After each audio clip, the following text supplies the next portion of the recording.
All right, guys, so now that we have done the push-off and the turns, step 3 of how we can make your lap swimming a little bit easier is what you do underwater. Underwater kicking. A little preface about underwaters and what makes them important. It's going to be the fastest you're ever going to be in the water because it's the only time you get to push off of something that's solid. You're no longer using water as a medium and you actually get a solid ground to launch yourself off of. So that's first and foremost very important. The underwater kicking helps maintain that momentum that allows you to accelerate into a breakout, which is when you break the surface and start swimming. It's once again, the fastest you're ever going to be, so you want to maximize the potential, maximize the efficiency that allows you to have an easier and faster swim. The next point is taking advantage of the kick into the breakout so that we don't have to re-accelerate. Focusing on that, what you do underwater in 2 different ways.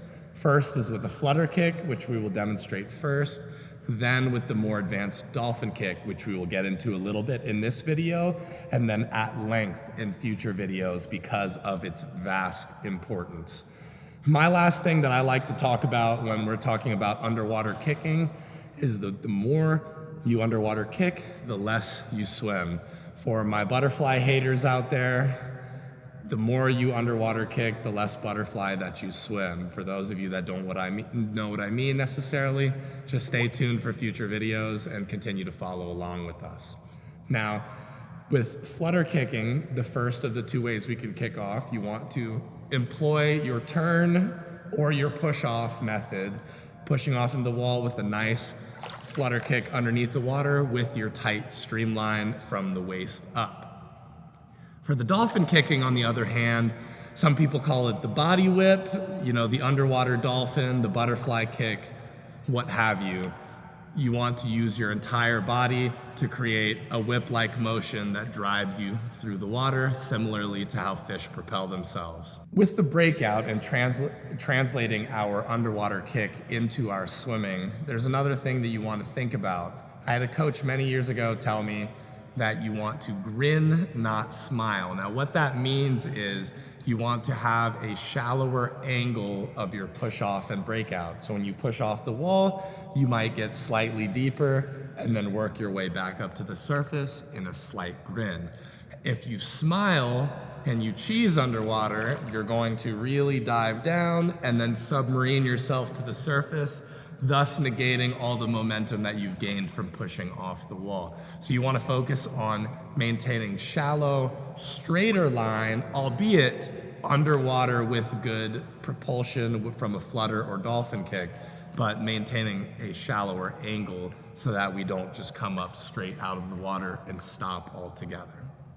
And then lastly, for the portion of the underwater and breakout, you want to think about the breakout itself. Now, my rule of thumb with breaking out, particularly for freestyle, it's a little bit of a feel thing.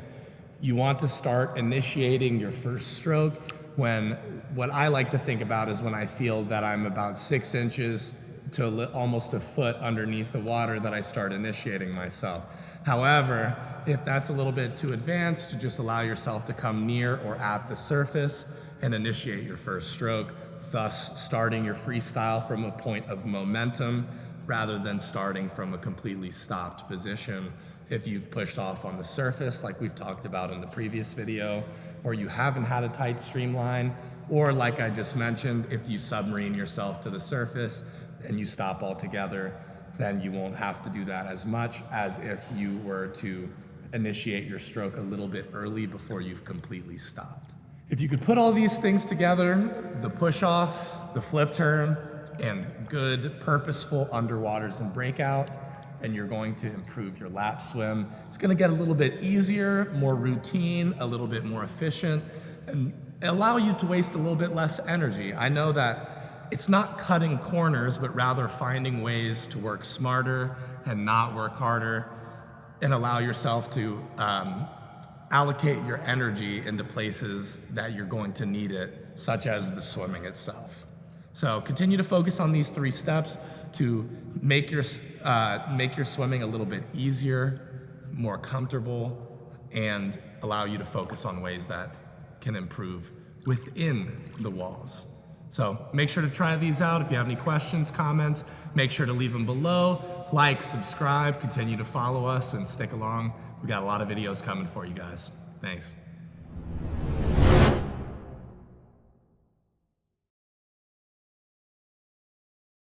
Thanks for watching today's video. If you liked it, be sure to subscribe, share, ring the bell, comment with any questions. If you're in the DFW area and you'd like more information on swim lessons or swim team, be sure to visit www.sigmaswim.org.